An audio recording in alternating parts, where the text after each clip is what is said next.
welcome back to Shit They Don't Tell You. I'm Nikki Limo. Hello, I'm Steve Green. And we are your host of the podcast. And Steve is actually going to take the helm of this episode. Little known fact about Steve Green is that I'm an expert at negotiations. I'm an expert at negotiating contracts. I'm an expert at negotiating brand deals. I'm an expert at negotiating really any various thing that you can think of. I have probably negotiated it, and I've probably gotten a better deal than what most people would have gotten. Why don't you do more brand deals then? I'm very selective. I'm very picky. It's true. I'm a picky boy. On your social medias. On my social medias. And so a lot of people, I think, are underutilizing their potential by not demanding more and by knowing their value. Right. When they go into a negotiation. And you can negotiate anything. Like you're listening right now, you're like, what does it have to do with me? You have a job, don't you? Probably, maybe. And can't you negotiate a higher salary for yourself or whatever? Yeah, I think a lot of people don't know too. Like when you're growing up, like you don't know like a lot of things are negotiable. Yes. Like your job salary, like when you go on a job interview, a lot of people in the beginning don't know that they can ask for a higher rate than what they went in for. So if the job interview, it says, oh, well, you'll be paid $15 an hour, you can be like, at the end of the interview, don't say this right off the bat. Like at the end of the interview, after you already think you killed it, you can say, hey, do you think we could... It's like, I know your thing says $15 an hour. But I've only done this job for $18 an hour, even if you've never done that job before. Especially if you've never done that job before. I've only done this for $20 an hour. That's it. And then if you had a great interview, if you were right, if you presented yourself well, if you were confident, and you're confident about your price point, they're going to think there's something extra to you and you're going to be worth the money. You know what I'm saying? And that you bring value to the table. No matter who you are, there's something. No, if you killed it at the job interview. If you killed it at the job interview, then you bring value to the table. Because basically a business is just looking for you to be an asset to their company, right? So if you can prove, or you have the confidence that you can prove that you bring more value to their company, if they think you're worth the investment. If they think they don't have to deal with somebody else's bullshit because you seem cooler, they'll pay you more. Yeah. And also, I used to read books where they interviewed CEOs of corporations, billionaires, various entrepreneurs, people like that, and very successful people that hire a lot of employees. And they asked for like what the number one thing is that they look for in an employee. And a lot of people that go to a job interview think that it's qualifications like where they went to college and what they studied and what degree they have, stuff like that. That stuff is important and to a degree, like it's meaningful, like it's a requirement. But the number one thing they look for in an employee is actually their attitude and how your personality and whether or not they feel like seeing your face every day. Exactly. Like, are you charismatic? Are you someone that seems like they won't be a bother? Yeah. Is your hair too blue? They get the work done and they're not lazy, things like that. Exactly. Yeah. That's and I remember when you got with me. Yes. Very early on when we were dating, Nikki was doing brand deal stuff.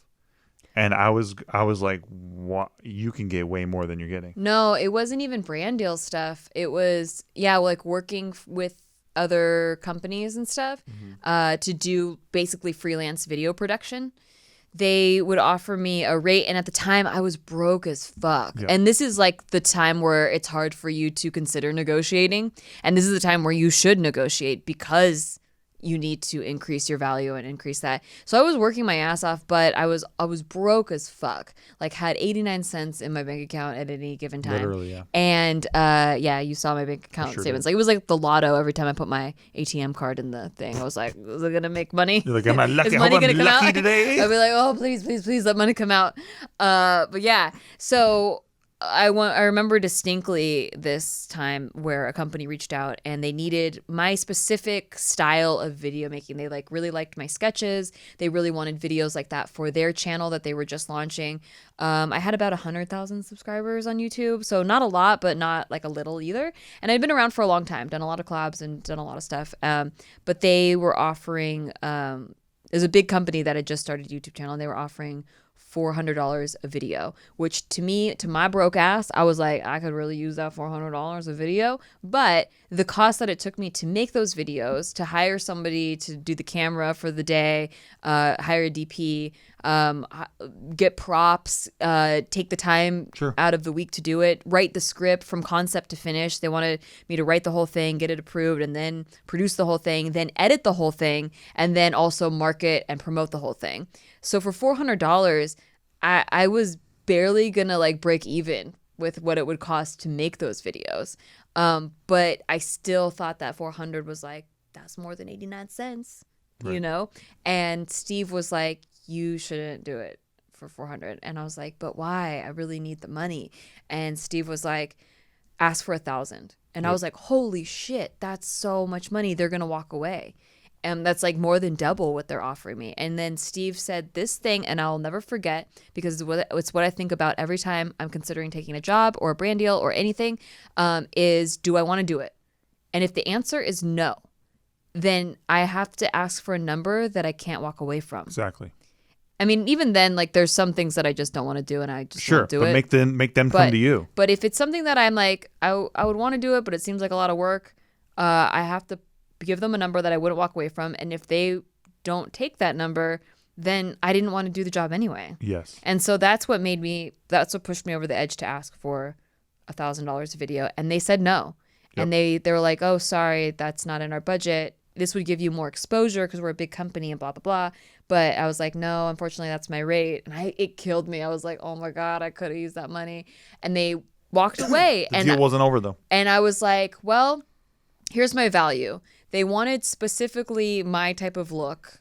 They wanted like an ethnically ambiguous. They wanted a female in comedy. Video producer, editor, everything.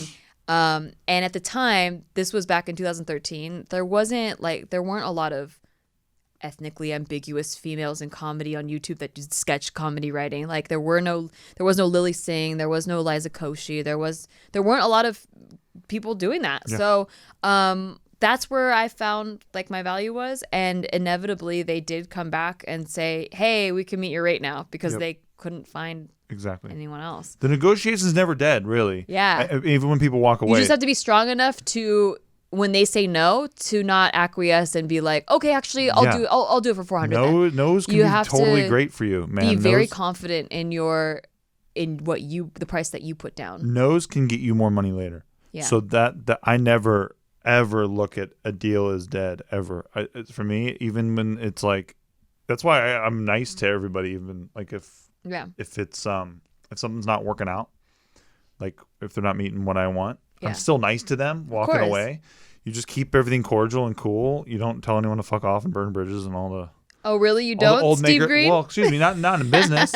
No, you don't do that not in stuff. Business. But that's like that's how the Maker Studios motto used to be with a lot of things. Like you go to Old Hollywood and tell them to go fuck themselves and shit, which is amazing and rock and roll as hell. But it's not going to get you. But Old Hollywood ended up fucking them over the end. Oh my God, Old Hollywood they just became that. Crushed them. We have a whole episode on that if you were interested in MCNs and what happened there. Yeah, so really what you have to ask yourself is, if what you're doing is something that you don't want to do, then they better fucking pay you.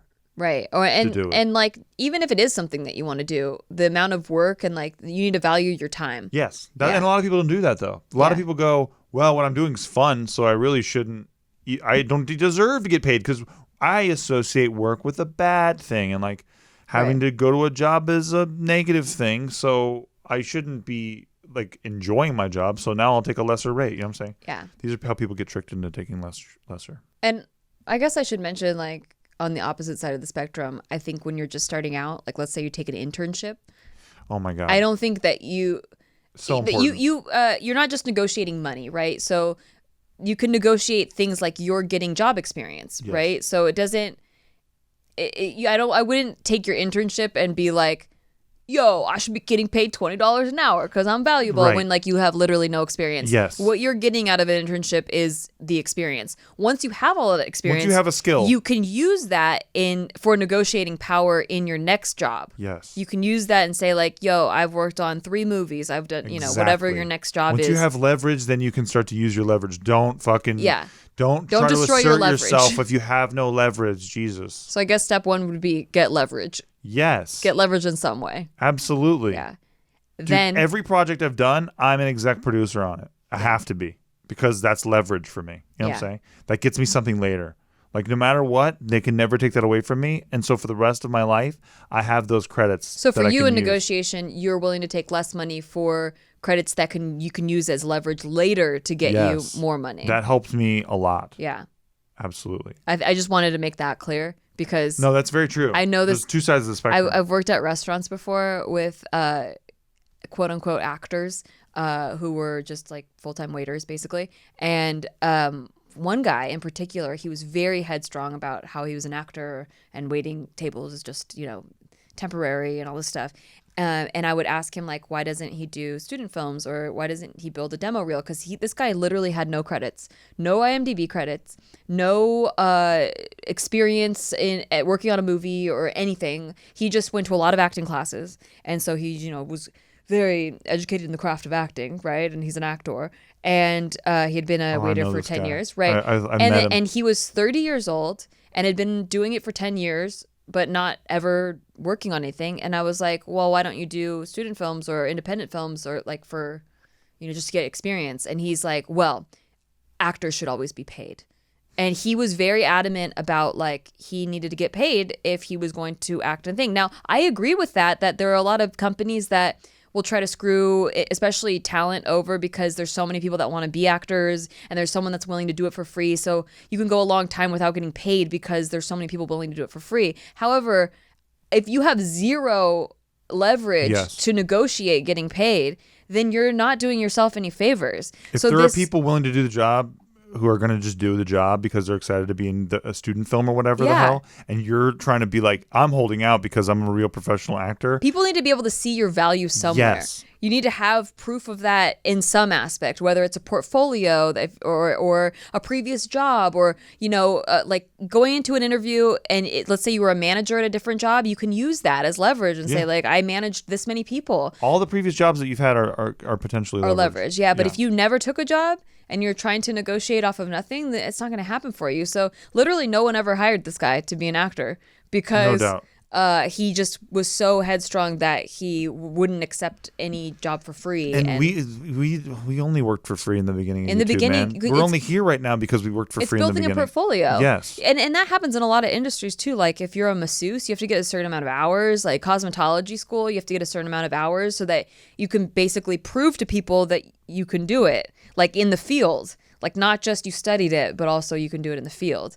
And to me that's more valuable than any training or college or anything, is someone that's had experience hands-on doing in that it. field. Absolutely. There's no better thing. But yeah, that being said, job interviews, you could definitely use that as leverage to and you should get more money, and you should. And no one tells you that. No one tells you that you can negotiate that. Nope. I found that shocking to find out later in life. Yeah, and another thing is you got to know who you're talking to. You're at a job interview, right? Yeah. Did you look up the company first? Are you interviewing them back?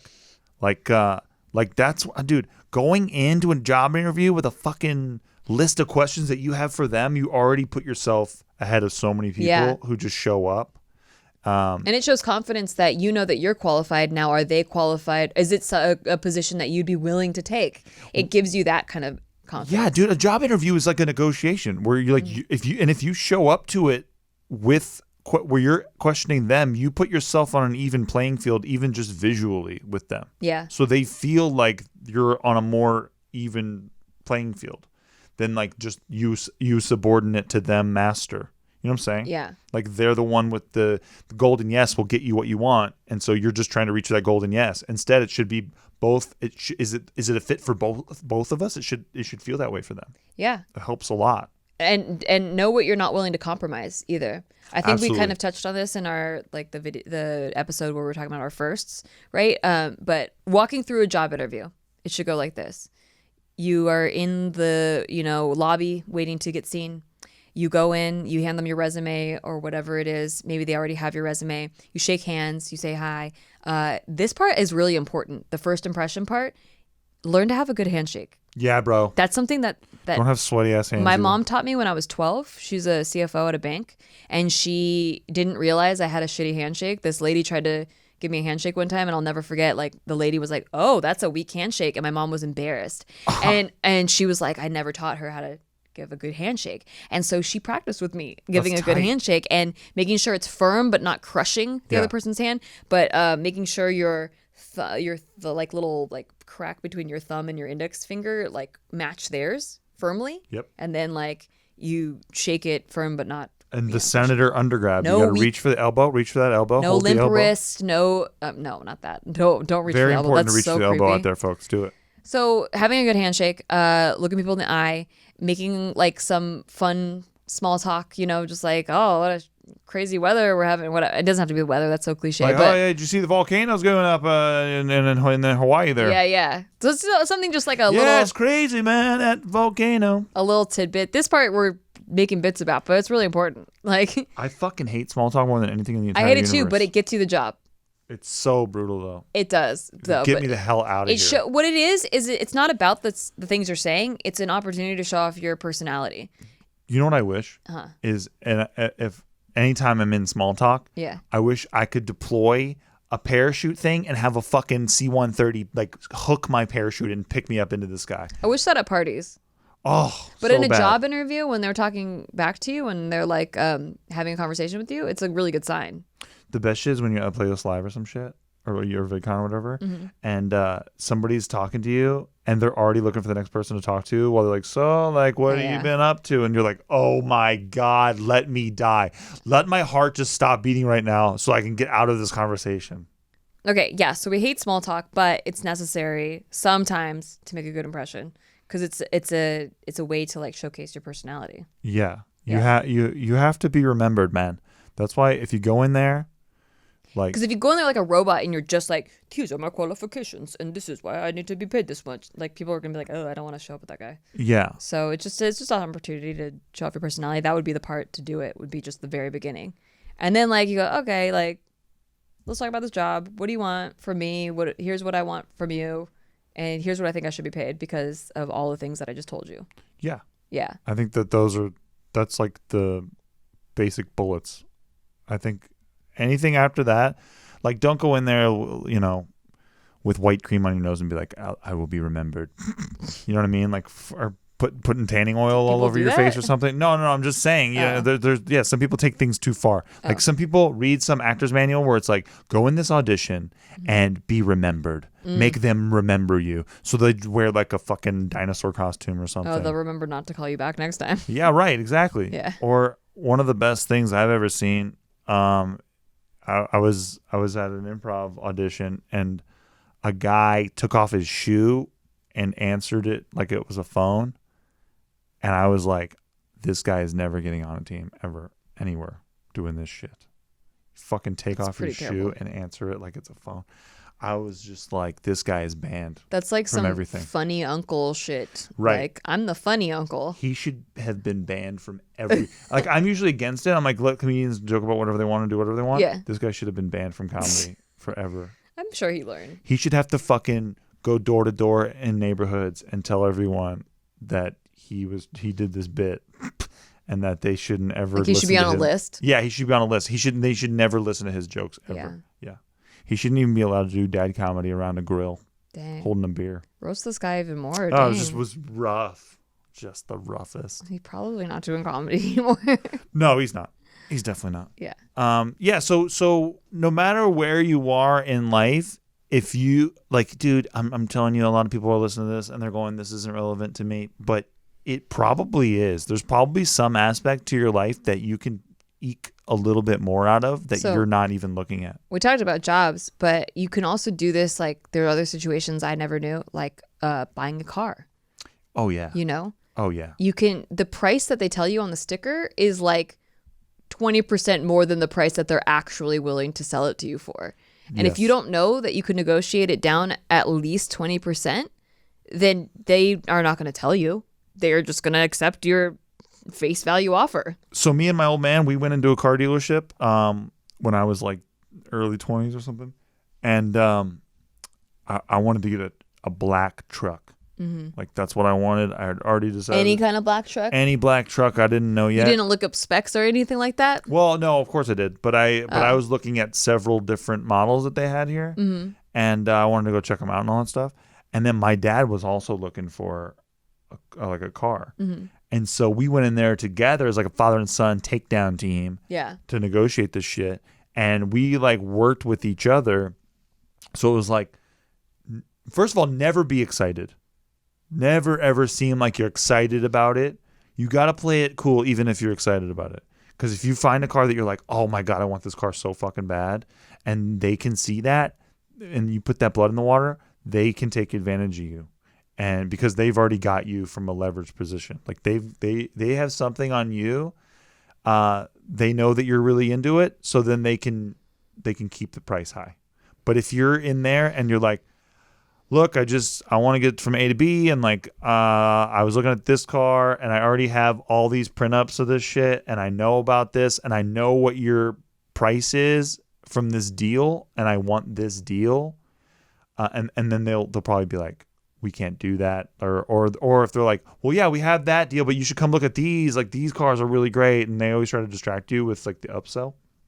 But if you stick to what your price was that you wrote down because you shopped around before going there, you can get that price. Yeah, I think that's the real important part, is like having a price in mind before you go in, doing your homework, and then having that price in mind.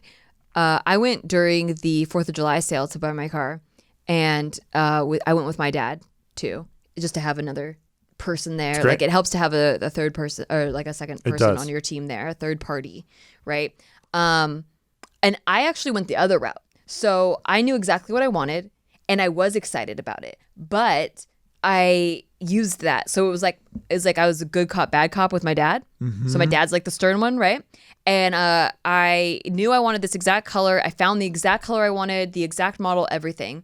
And I had said at the start of finding the car with the car salesman, I had told him, like, this is what I want my monthly payments to be. I can't go over this. This is my budget. This is the price that I'm willing to pay for it. All of that stuff was laid on the table. Let's find us a car. Found my car that I wanted.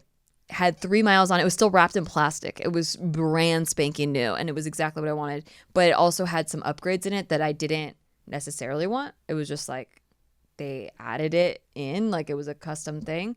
And when it came to negotiating the price, they wanted to charge extra for those things. And I was like, no, because I never would have ordered those. Exactly. So that's not a plus for me. Exactly. And then and I acted kind of bummed about that, even though it was not that. It was like cool, but it's a good. But thing. I was like, oh, I was so excited about this car, but that's not the interior I would have picked. Exactly. And even if you love it, you don't love it. Like I was excited, but played disappointment at things that weren't disappointing, but that were like, I'm not gonna pay extra for those, or even like. You didn't raise put, my you price didn't for put it. your balls in their hands, dude. Exactly. By doing that. And then they were still trying to, I was doing a trade-in thing, and I knew what my car was worth, and I said it was worth more than what I knew it was worth, and I wasn't willing to settle on it. And they were like, that's actually not worth that much. And I was like, yeah, it is. It's on Kelley Blue Book. You can look it up. And it was worth that much if my car had been in good condition, but not fair condition. My car was in fair condition. But you're negotiating with them. So yeah, so I was negotiating with them. You have to come from the highest position. And at the end of it, they were like, sorry, this is as low as we can go. And I was like, well, I was really excited about this car, but I just can't. Like, it's tight. And I would look to my dad and I'd be like, can we do it? And he'd be like, no. And I'm like, oh, well, that's sorry. Like, we'll just find it. We'll go somewhere else. We'll try to find it somewhere else. And they went down. Go figure. They went down to the price that we did. wanted. They're like, let's just run some numbers again. Let me crunch numbers with my manager. They always leave the room. They crunch numbers. They make sure or that their whatever. manager's not going to fire them for this. Yeah. Exactly. Because they still want to get their 22% or whatever they get on the top. And I think they have like a sale quota, they or have something a cushion. like that, Yeah. Yeah. So then that's what I did with my old man. So since we were both buying, it was basically like, hey, if my dad started getting cold feet, or if I started getting cold feet, they're going to lose 2 deals. So they really cut this shit down. Like I'm talking like we got that shit so far down that I was paying. I don't even think I was paying $200 a month for my truck. Wow. Like it was awesome. That's cool. Yeah. You guys had good credit then? I think I did have good credit. That's good. Yeah, I had really good credit. And then my old man, I don't think my old man had the best credit. I don't think my folks had very good credit. Did he sign up with your credit? But he used his company. Oh, okay. So to buy his car. Oh, that's tight. Yeah. And then I got my truck so I could build credit, like under my name and all that kind of thing. But yeah, so it really helped to have somebody there with you who's also getting a car. Yeah. So that, and they know that you're together. So then they know that they're going to fuck it up really bad if they hurt one of you. So that's the leverage that you have in that Yes. negotiation. You have the person that's with you and having it like them be in charge of whether or not this sale is going to happen, basically. So it's not you, it's just the other person. Yep. And they do the same shit to you with the manager thing where they're like, let me talk to my manager and see if I can get it down. Exactly. That's their little leverage. Yes. Okay. And then the other leverage you have is if you did your homework and you know the prices around and you also know what your car is worth and the trade-in value if you're doing that, you know what kind of like percentage you can get on a credit line, like all of that stuff. If you know all of that, that's also leverage that you bring to the table. Dude, when I got my Mini Cooper, I got such a good trade-in value on that truck that I had gotten with my old man. Yeah. Like, because, and it was in bad condition. And the dealer guy was even laughing. He's like, he went in my truck and he's like, what the fuck is all those cans and shit? Dude, that's what your Mini Cooper looks like now. Yeah, right. And yeah, exactly. My next car will God. The same. You know, the legacy It's continues. nice that you value your things. Yeah. So the guy was like, how the fuck are we gonna pay $5,000 for this shit?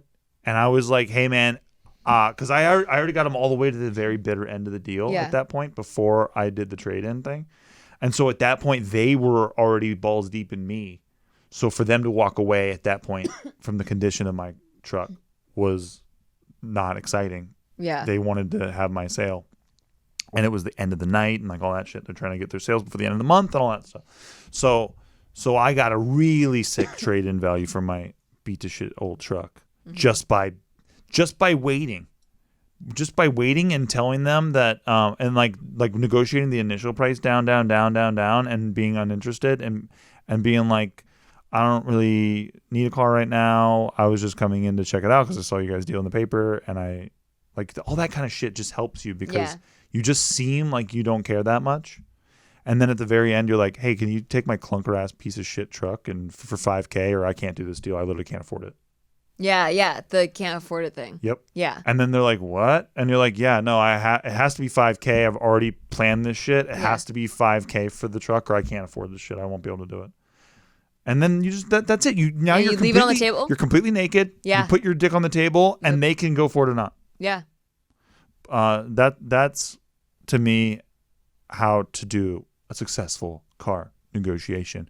And we'll be right back after this brief break.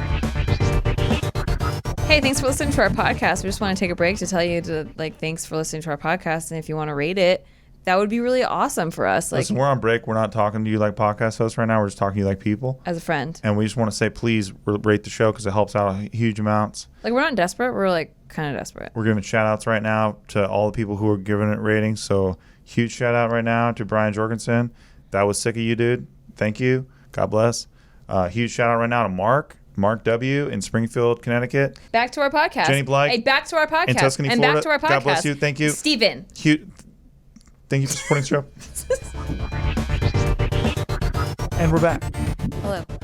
So a lot of you are wondering, Steve, Nikki, is there anything more that I can do to squeeze out an excellent deal? Well, yes, you can.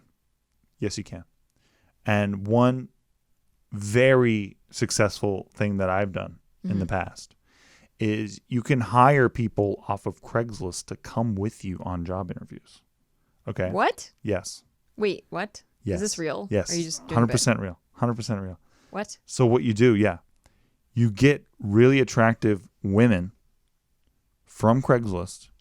Oh, God. You show up to the job interview with them on either arm. Yeah, that's a bit. You sit down across from whoever you're being interviewed with, and you don't even have the time of day for them.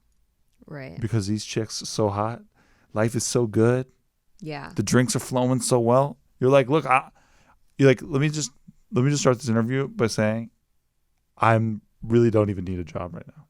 That's how you start the interview. I see. This is great advice. It's really good advice. So then these guys are looking at you like, I kind of want this guy's life. Kind of wish I could trade places with this guy. And they go, sir, are you hiring? You know what I'm saying? And then you go, I'll think about it. Listen, Let me think about it. give me your information. Yeah. And I'll think about it. And then they're like, well, how did you get this information? You're like, I don't know. I just kind of came in and sat down. I just wanted to check out what was going on. I'm like, well, shit. And you just come off as that kind of cool, that kind of je ne sais quoi. And then that guy quit his job to go work for you. That's what see? Finds out later. That's the kind of thing that can happen once you start to utilize this theory. I see. And that is coming into something so baller and so tough and so badass that people are like, damn, look at that guy. I wonder what his name is. Mm-hmm. I wonder where he works. I wonder what his life is like. And then they go hate watch you later. Yeah, see? That's exactly what I'm saying. Fine. Yeah, another thing that I think works really good for negotiating is say you had a job interview today. Yeah. And it was with me. Okay. And ooh, sexy job interview. Right. So then you left the job interview and you want to know if you got the job or not. I see. So you call and follow up. And follow up, right? Yes. That's an important thing. A lot of people don't know about. You got to follow up and make sure that they know that you're still there and you're still interested. In sales, we said exposure is everything. So people have to know about your product or like that you exist. Yep. Right? So that's everything. And then fortune's in the follow up. See? Fortune is in the follow up. So here's what you do. This is a very successful method. So you call them after the job interview. Yes. And you say, hey. So I'm calling you. It's Nikki. Yeah. I just wanted to let you know that I had a great time talking to you today, and I'm really excited about the position. And I hope that you're hiring me right now over the phone. Are you going to do it right now? Or I'm out. Shut up. Or I'm out. No, or I'm walking. No, you don't. If you don't do this over the phone right now, I walk. I can't tell. This is 100% real. And what they'll do, they'll be so scared of losing you, they'll go for it. But if they're not, if they're like, I don't know, right now we got a lot of other people coming in about the same job. You say, listen, I just want to let you in on something. I followed you home after the interview. This is weird. I know where you live. This is real weird. And you have a beautiful home. And I just wanted to say that. Is it because I interviewed with you and we lived together? What is it? We lived together. No. This is so it would make sense you followed me home. No, this is a successful methodology that works for a lot of people out there, and I just want to get the word out. I see. So yeah, so you're not. It's not a threat. That's not what a threat is. A threat isn't telling someone they have a beautiful home. A threat is merely like, hey, I saw your house. I saw your car. You have a beautiful house and car. You have a beautiful family. You know, I noticed you don't have a dog, like a guard dog. Wait, that's a threat? No, that's not a threat. Oh, that's not a threat. Yeah, you're like, I happened to notice that you don't have a guard dog. See? And you're good. All you did was compliment them. And you even, in a way, complimented their neighborhood because you're like, yeah, you didn't even need a guard dog. How about that? Isn't that cool? That's very cool. These are successful methods that a lot of people use out there to get hired that nobody talks about. Interesting. So I would say that there were more areas that people can use in negotiations, such as I agree. Like when they're hiring a freelance worker, like a plumber or an electrician. Yeah.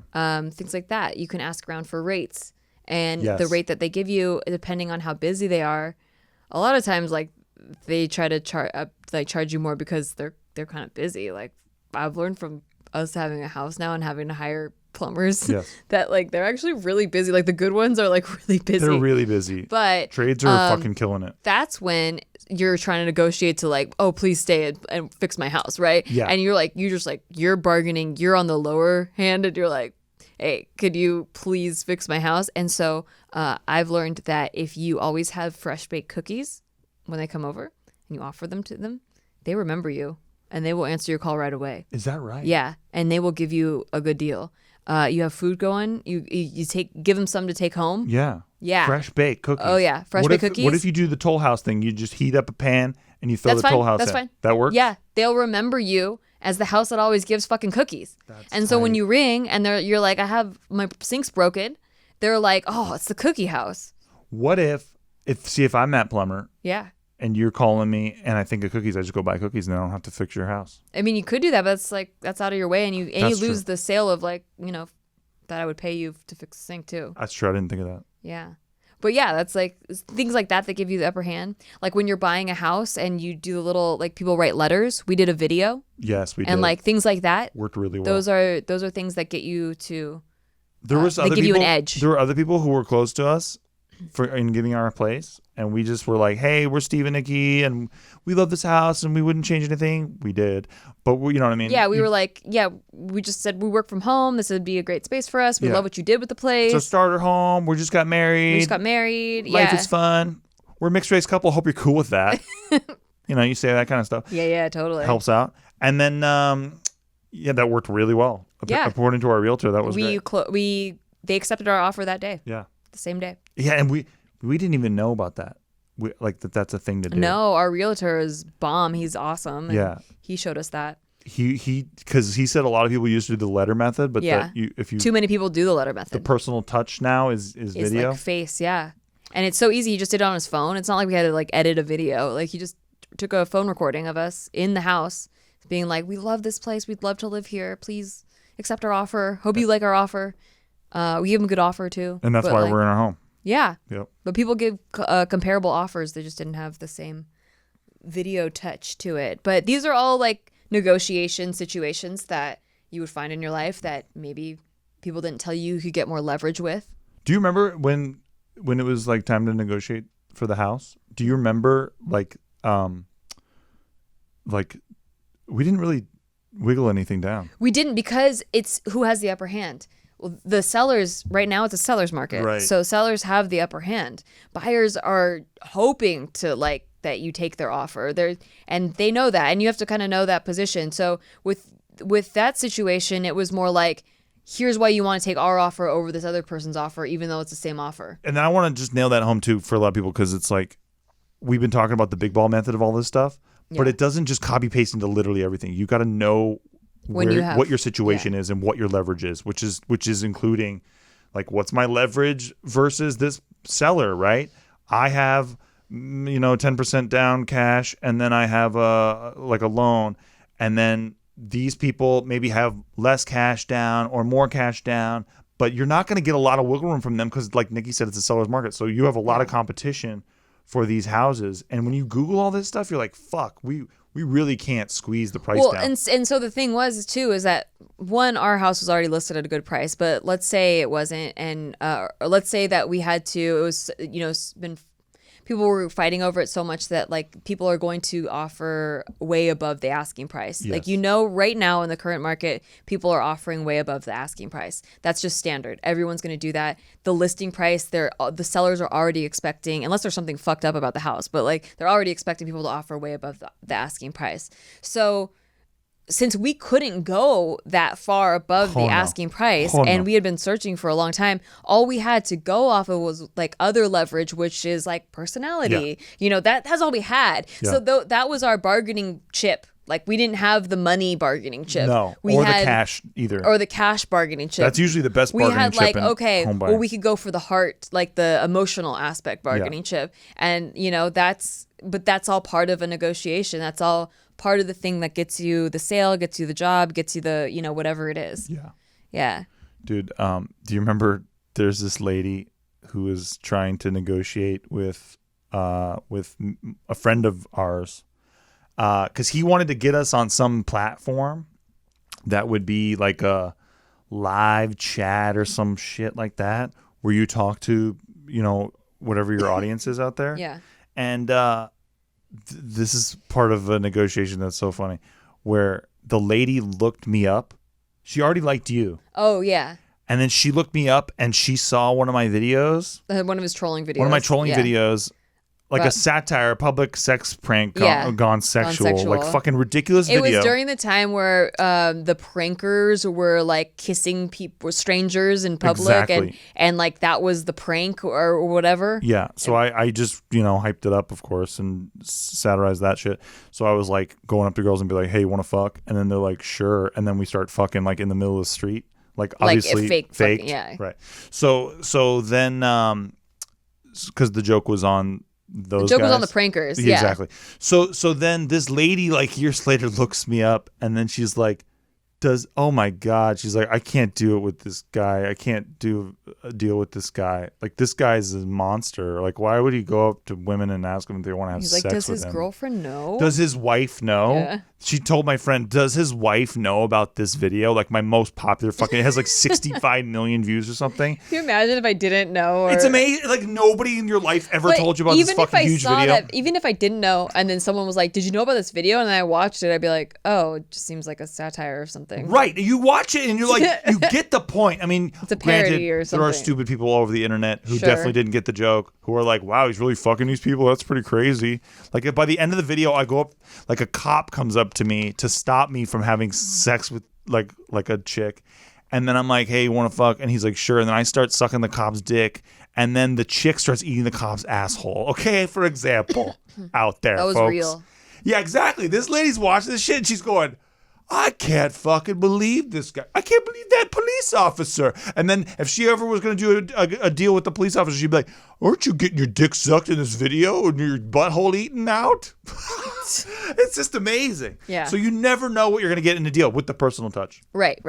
It's just all part of the great grand scheme of leverage that we all deal with. Some things will get you the deal, and then that same thing could break another deal for whatever reason, depending on who you're talking to. You just don't know out there, You folks. need to know like who you're talking to and play to that. But that's what makes it all so fun. Yeah. I gotta say, when I'm in the middle of like a negotiation for something, it is so fucking exciting. Yeah. I feel so alive, and it's like 'cause there's like an electricity in the room. Do you feel that way?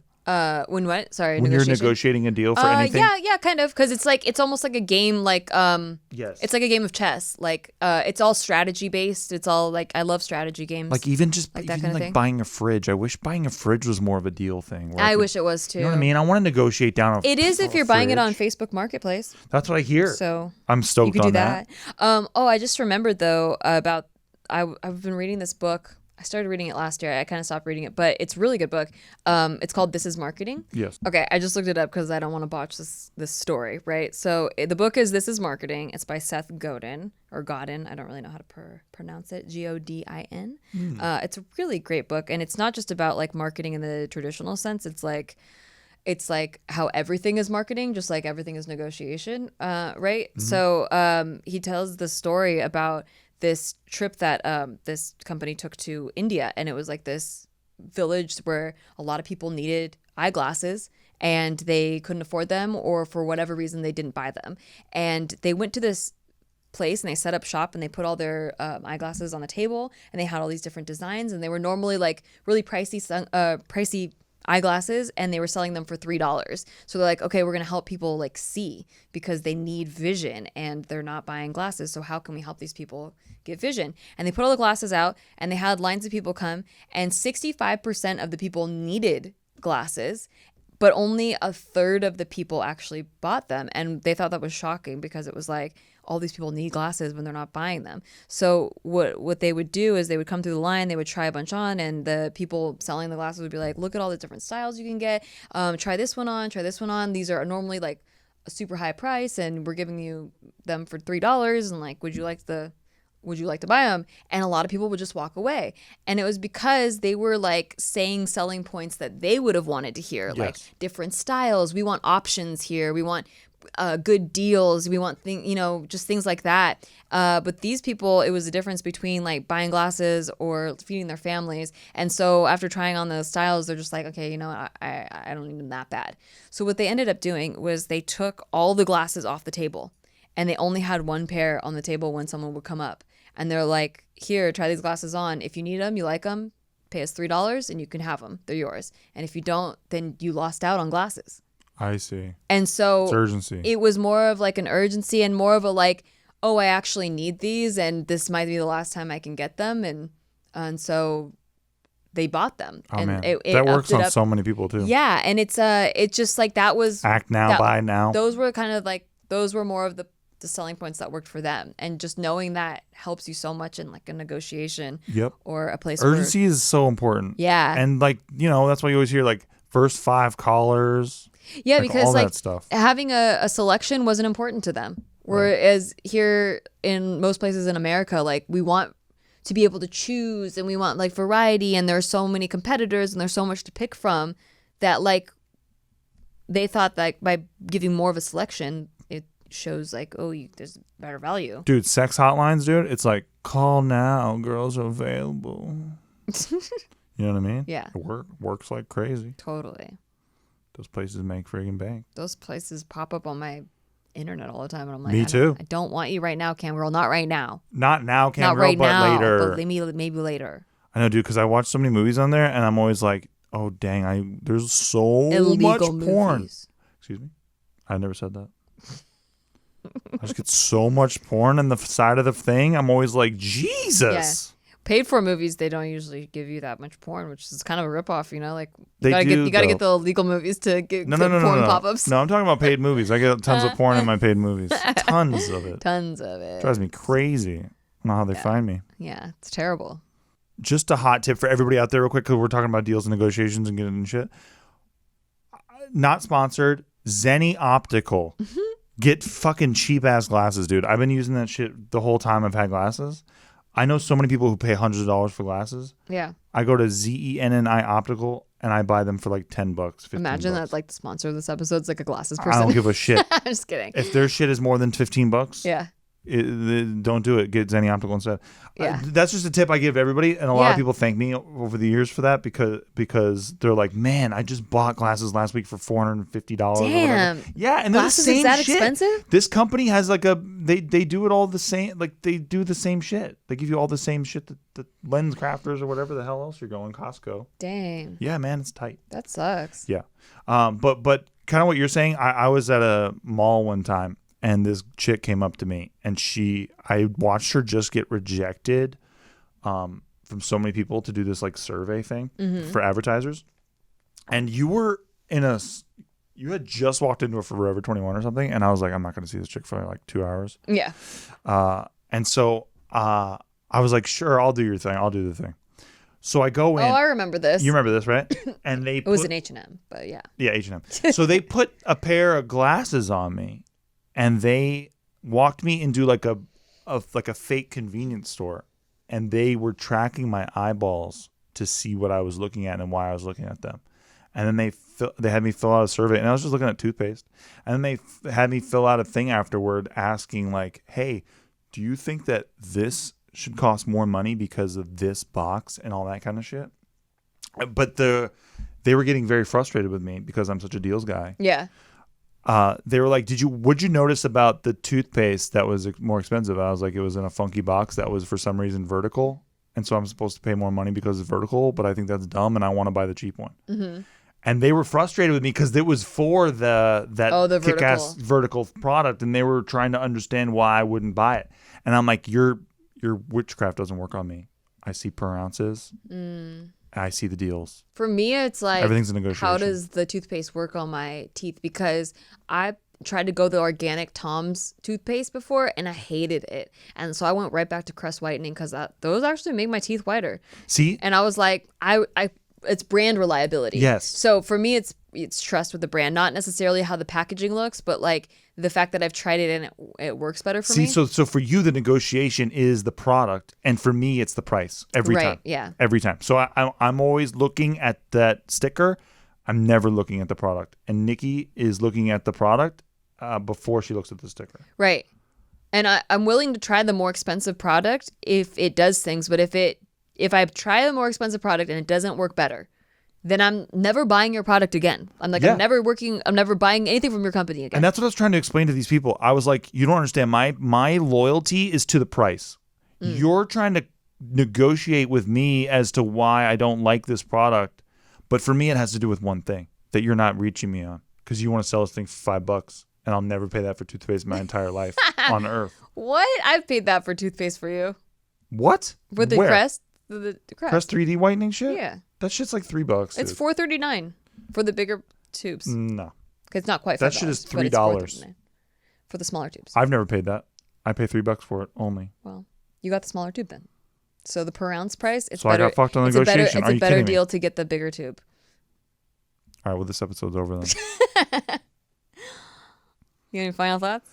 I have one final thought out there for all of you listening right now who are looking around the room and you're going, there's nothing in my life that I want more of. That's not true. Of course you do. So start looking for places to negotiate. Or if you're unhappy, think of an area of your life that you're not like the most satisfied with. You can negotiate that. Like, yeah, dude. I didn't even mention like relationships. Because we've been talking a lot about money negotiations, but everything is a negotiation. Like in relationships, you can negotiate like, hey, I'm like really busy these days of the week. Do you think you could help me out with housework? Or, like that, those kind of things. Or like, do you think you could spend more time with me on these days where you might have an extra hour because I really need some actual quality time with you. That's hella true. I never even thought about that. Yeah. That is what a relationship is. Yeah. It's all negotiation. And it's like, oh man, there's so many dishes or something. If only I had time to do that shit. But then you have a partner and you're like, oh, what if I could get them to do it? Like that would be so helpful. And so then voicing that to them and trying to get them to do it. Yeah. And I would say don't get married until you have that shit worked out. For sure. Because otherwise it's just going to be like you got into a contract with something that you didn't sign up for. Chores is one of the number one things that affects marriages in long term. Finances is the number one thing. No, I said one of the number one things. Yeah. But then housework is that's up there. Yeah. Yep. Yeah. So negotiate that shit. Find areas of your life where you're like, oh, I'm not having the best time with this area. How can I negotiate to make that better for myself? Because you don't have to settle on that being a sucky part of your life. Nope. You can make it better. Go up to somebody random in public and be like, I want you to give me $25,000. I don't think. And then they're going to be like, no. Yeah. And you're like, hear me out. I want you to give me $20,000. And they're like, no, what the hell? And then if you can get them down to like $5,000, you just made $5,000. That's great. So That's a great, think about that out there, great folks. Tip out there for all of you who want to make some extra cash. Try that one. If you want to just give yourself a little bit extra cash. I think I'm going to pass on. Play money. I'll pass on that one. Okay. I think I'll be doing that one. Cool. Thanks for listening, everybody. Please go rate us on iTunes. It helps so much. Rate us on iTunes. If you have a topic you'd like us to talk about, you could email us podcast@nikki.limo and I will read it and possibly do that topic. And check out our Patreon if you're interested in. Yeah, we do bonus podcast episodes over there, and we got a live stream every month, and we're working on a lot of cool stuff, scripted content and merch and all kinds of cool stuff. So patreon.com/Stdty STIKKI. Okay, we love you. Bye. Bye. Why didn't anyone tell me?